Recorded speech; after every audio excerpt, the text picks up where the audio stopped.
అండి. ఈరోజు ఓటీపీ గురించి టాపిక్. మనం ఏదైనా బుక్ చేసుకున్నప్పుడు కానీ, బ్యాంకుకి వెళ్ళినప్పుడు కానీ ప్రతిదీ ఓటీపీ అడుగుతున్నారు కాబట్టి ఈరోజు ఓటీపీ గురించి ఒక చిన్న టాపిక్ అండి. సుబ్బారావు అనే వ్యక్తి చాలా కాలం తర్వాత ఒక పెళ్లి విందుకు వెళ్ళాడు.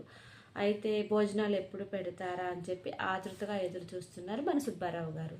అయితే దానికి కొంచెం టైం పడుతుందని చెప్పేసి వధూవరులను ఆశీర్వదించడానికి వెళ్ళాడు. ఈలోపు భోజనాలు స్టార్ట్ చేశారని చెప్పేస్తే తెలిస్తే గబగబా భోజనాలు చేయడానికి వెళ్ళాడు.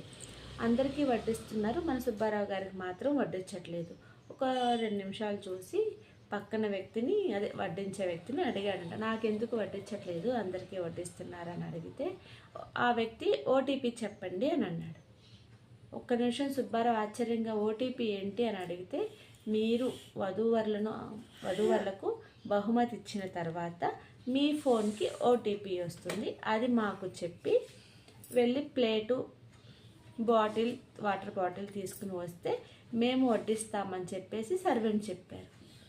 ఏంటి, బహుమతి ఇస్తేనే భోజనాలు పెడతారా, అది ఓటీపీ చెప్తేనే పెడతారా అని చెప్పి ఆశ్చర్యపోయి చూస్తున్నాడండి మన సుబ్బారావు గారు.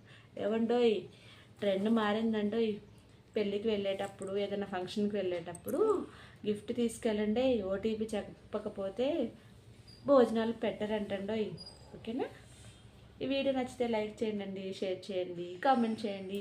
బాయ్.